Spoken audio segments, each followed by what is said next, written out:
Hey friends, we are looking at the CaDA RC buildable dual mode control Mustang Shelby GT350H, and this is set number C51093W. It's officially licensed, which is nice, and we're going to look at the box. We're going to look at the parts. We're going to see what we're going to expect from this being an RC car. We'll look at the RC components. We'll look at the manual, the stickers, and the included instruction sheet. Looking at the box, my understanding about the Shelby is this is a very special Shelby from the 60s. It was a three-way partnership between Ford, Shelby, and Hertz rental car. So they were not selling enough of the Shelby GT350s, so they did a partnership where they made about 1,000 of these to rent out at Hertz Rent-A-Car, and most of them were automatics, and most were this particular color scheme, a black with the trademark Hertz rental golden stripes. And they did have some other colors that were produced, I understand, and the first several of these models were not automatic. Some were manual, but these ended up being extremely collectible if you have a real one in real life. My understanding is they go for between $100,000 to $200,000 and up for good examples. All right, so this car, it's made by CaDA. CaDA, I've had one other set by them so far, and their bricks are typically pretty good. And this one is an RC car.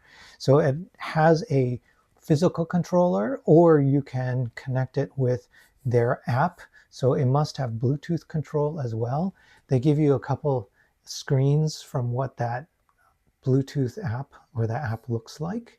Looks very similar to what you find with other Lego products. And even, is that programmable? Where you can drop little modules in and then make it do a specific sequence. So that's interesting. We'll see if it really, how well that works. And they're calling that the CaDA Smart. So you need to get the app and everything for it. Here's a good view of the back of it. And everything that you see, for the most part, I believe is a sticker or some other form of decoration. I'm not sure if anything is printed. We'll take a closer look. So looking at the stickers, here's first sheet of stickers. So license plate, the steering wheel, interestingly, is one big sticker, and you can see behind it the instrument cluster. So I've never seen that before done on a sticker for a steering wheel. The grill is a sticker, and then there's a clear piece, and I think this goes on each of the sides. My guess is that these black stripes are probably the black stripes for the hood and the roof, and then this is probably for the back of the window to get you this look right here. It's probably what they're doing there. There is also one more set of stickers, and these are a two-part sticker where you stick it in place, and then you have a top layer that you then need to peel off. So sort of like a model kit sticker. As far as the remote control portions, let's jump into that. So inside that white box is this module. So it looks like everything is built into this one module. So the Bluetooth remote, as well as your, this is the Bluetooth transmitter. So there's Bluetooth inside that receives signals either from the transmitter or from your app. It has drive wheels right here for these two axles. And then up at the front, it has a steerable section. So I'm guessing there's a single servo motor in the front that can then turn it left and right to a certain degree. And then all of this is built on a studded chassis so that you can build the rest of the car up around it. And that explains why it has such a low piece count of 291 pieces. When I saw that the scale is supposed to be 120, but the piece count is under 300, I realized, okay, it must include a huge module in the middle in order to pull this off. And here's the big module. On the bottom side, this 11, I'm guessing, might be the channel number. There's an on-off switch here, and I went ahead and unscrewed the battery box so I could see and confirm what size it takes. It takes AA batteries, and it takes 3 of them. And so that's what goes into there. And then you can put that screw back in. Interestingly, these screws are the type that don't come out.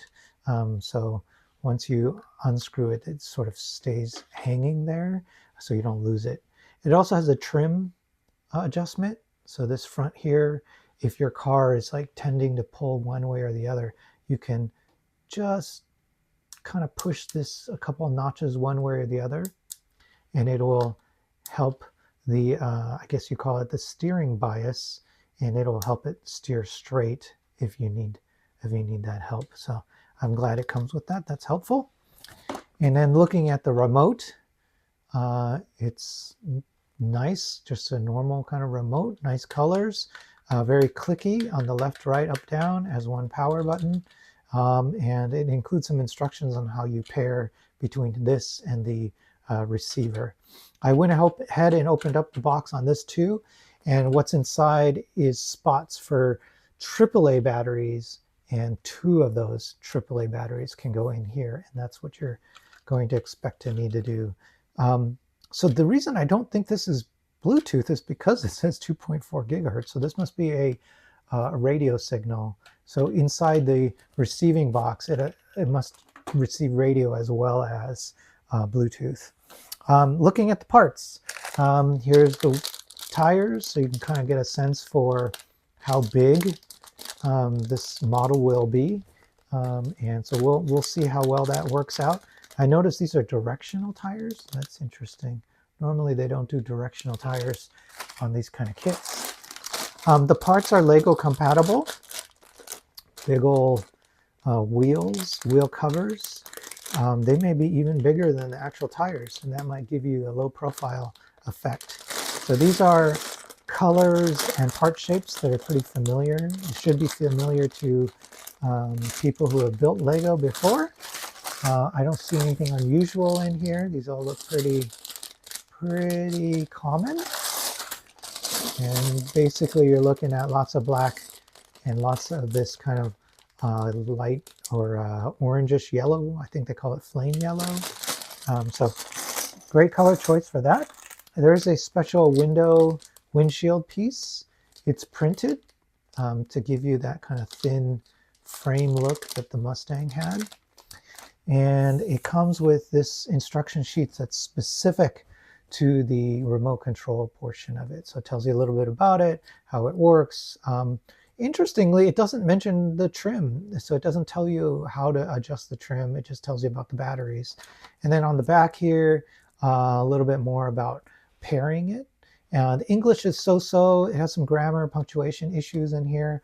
It's a little bit funny. Like, I love this word, automatical. I think I'm going to use that in my resume. I'll find a way. I'll find a way to add that word. Okay, and then here's the instruction manual.